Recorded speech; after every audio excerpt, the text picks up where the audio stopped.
بسم الله الرحمن الرحيم.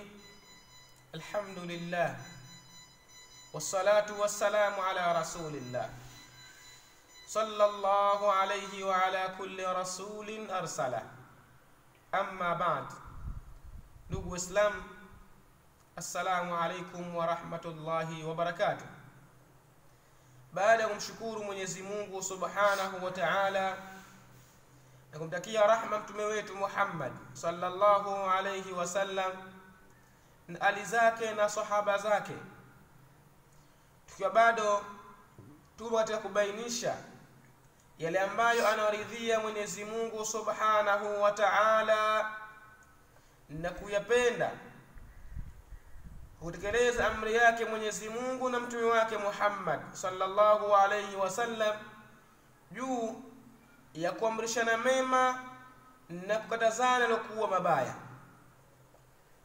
Tulikuwa tukizungumzia kuna wajibu wa mwanadamu, wajibu wa mwanzo wa mwanadamu kuhusiana na sifa, kuzijua sifa ya Mwenyezi Mungu Subhanahu wa Ta'ala.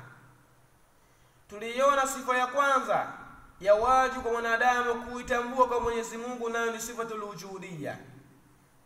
Leo tuangalia sifa ya pili ya Mwenyezi Mungu Subhanahu wa Ta'ala, nayo ni sifatul wahdaniyya, sifa ya upweke wa Mwenyezi Mungu Subhanahu wa Ta'ala. Wapenzi wa Kiislamu, Mwenyezi Mungu Subhanahu wa Ta'ala ni mpweke, ni mmoja, hana mshirika, na yeye mwenyewe Subhanahu wa Ta'ala amethibitisha hilo ndani ya maneno yake matukufu, ndani ya Qur'an tukufu, pale alipojiliwa mtume sallallahu alayhi wasallam na kuulizwa na makafiri Makuraish kuhusiana na sifa za Mola wake Muhammad. Mwenyezi Mungu akawajibu kwa sura fupi ndani ya Qur'ani, akawaambia mtume awajibu kuambia wale waliomuuliza, qul huwa Allahu ahad, sema Muhammad waambie hao Mwenyezi Mungu ni mmoja. Kwa hiyo Mwenyezi Mungu amethibitisha ndani ya kitabu chake kwamba yeye ni mmoja, hana mshirika. Na maana ya al-ahad kama alivyosema Imamu Ahmad, Imamu Abu Hanifa radhiyallahu ta'ala anhu arda, akasema wallahu wahidun la sharika lah, wallahu wahidun la min tariqil adad. Mwenyezi Mungu ni mmoja, si katika njia ya idadi.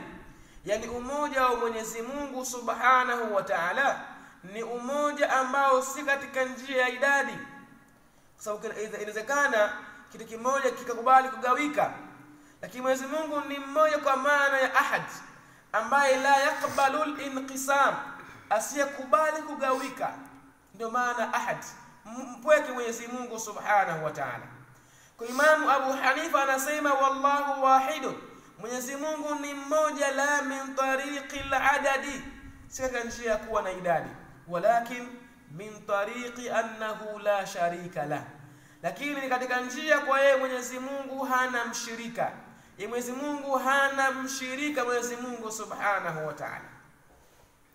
Mwenyezi Mungu ni mmoja, na hili ni kwa mujibu wa Qur'ani yenyewe thibitishia kwa Mwenyezi Mungu ni mmoja, lakini pia hata dalili na aqliyo yathibitishia kwa Mwenyezi Mungu ni mmoja, kwa sababu angelikuwa zaidi ya mmoja basi tungeliona tofauti katika viumbe wake Mwenyezi Mungu Subhanahu wa Ta'ala.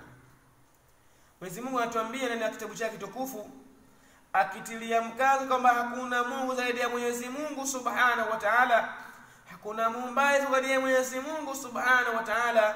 Asema baada a'udhu billahi minash shaitani rrajim, law kana fihima alihatun illa Allahu lafasadata. Mwenyezi Mungu anasema ni ndani ya sura Al-Anbiya aya 22, anatuambia law kana fihima, lau zingelikuwa mbingu na ardhi, lau zingelikuwa zina mbingu na ardhi, aliha, zingelikuwa na waumbaji, illa Allah, asiyekuwa Mwenyezi Mungu Subhanahu wa Ta'ala, la fasadata, basi mbingu na ardhi ingefisidika. yani angelikuwa hizi mbingu zina muumbaji asiyekuwa Mwenyezi Mungu Subhanahu wa Ta'ala, basi zingelifisidika, kwa sababu ni sharti ya muumbaji asifikane kwa sifa kadhaa. Mfano, lazima awe mwenye sifa ya uumbaji, awe ni mjuzi, pia awe ni mwenye uwezo, tena awe ni mukhtar, awe ni mwenye kuchagua mwenyewe, ghairu mujbar, si mwenye kulazimishwa. Sasa ikiwa ndio mwenye kila Mungu, antujalie kama kuna miungu zaidi ya mmoja mathalan, afu huyo Mungu mmoja, kila Mungu mmoja awe ni mwenye sifa ya ilmu, awe ni alim, awe ni mwenye uwezo, awe ni mwenye khiari, tena asiwe ni mwenye kutumia nguvu. Miungu wawili hawa kila mmoja akawa ana uchaguzi wake, na wote ni lazima sio kama kila mmoja na uwezo wake, hafuati amri ya mwenzake wala kauli ya mwenzake. Sasa ikiwa bado tukezea kuna miungu miwili, leo Mungu mmoja akasema jua leo nataka tuke mashariki, ningesema hapana, kila siku tuko mashariki bwana, leo tuko magharibi kuja mashariki. Jua hilo hilo wakati mmoja itoke magharibi, na wakati huo mmoja itoke wapi? Mashariki. Na ni muhali kitu kimoja katika wakati mmoja kwa katika nini, katika hali mbili. Kwa hiyo haiwezekani wakati mmoja hilo jua lisipatikane kabisa kutoka, au litoka wakati sehemu mbili, haiwezekani muhali. Lakini ukiangalia jua hilo likitoka upande mmoja na upande mbili, mathalan likitoka upande wa magharibi kuja mashariki, yule Mungu aliyotaka yeye jua litoke magharibi kuja mashariki atakuwa nani? Qadir, atakuwa na uwezo. Ama yule ambaye aliyotaka jua litoke magharibi, mashariki na magharibi, atakuwa nani? Ajiz, sababu utashi wake aliyotaka haukupita. Na Mungu asema awe ni alimun qadir, awe ni mjuzi mwenye uwezo, maana atakuwa ameshinda na Mungu wa pili ambaye utashi wake haukupita. Na Mwenyezi Mungu hawezi kuwa ni ajiz. Mungu alikuwa ni qadir. Hakuna Mungu alikuwa ni ajiz. Mungu alikuwa ni qadir, kwa kuwa hakuna jambo hilo kupatikana katika wakati mmoja jua kutoka mashariki na wakati huo mwezi wa magharibi. Basi tunaona leo dunia na nidhamu ya ulimwengu katika nidhamu moja ambayo uendeshaji wake nani? Mmoja, ambaye Mwenyezi Mungu Subhanahu wa Ta'ala. Na hii ni dalilu tamano, dalili ya kuzuiana kwamba haiwezekani wakati mmoja jua hilo litoka mashariki, wakati huo mmoja litoka wapi? Litoka magharibi. Kwa kuwa nidhamu ya uumbaji Mwenyezi Mungu mmoja, ndio akasema lau kana fihima alihatun illa Allah la fasadata, ulimwengu ungelikuwa na Mungu zaidi ya Mwenyezi Mungu Subhanahu wa Ta'ala, basi ungeliona tofauti tu. Sababu lazima ifike wakati watabiana hao miungu, kila mmoja atakaoonyesha uwezo wake na nguvu zake.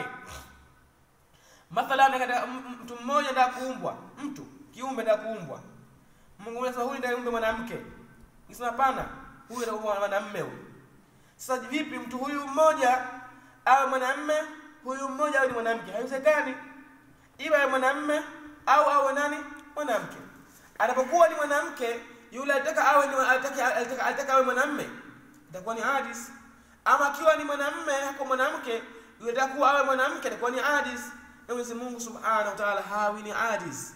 Kwa hiyo Mwenyezi Mungu Subhanahu wa Ta'ala ni mmoja, hana mshirika Mwenyezi Mungu Subhanahu wa Ta'ala, kwa dalili laysa asema Mwenyezi Mungu Subhanahu wa Ta'ala, qul huwa Allahu ahad, sema Mwenyezi Mungu ni mmoja. Kwa hiyo Mwenyezi Mungu Subhanahu wa Ta'ala pekee yake ndiyo ana sifa ya upweke ambao husifanana na chochote yeye Mwenyezi Mungu Subhanahu wa Ta'ala. Hii ni sifa ya pili ambayo ni wajibu kwa mwanadamu kutambua na kuamini kwa Mwenyezi Mungu ni mmoja, hana mshirika. Wabillahi tawfiq. Wassalamu alaykum wa rahmatullahi wa barakatuh.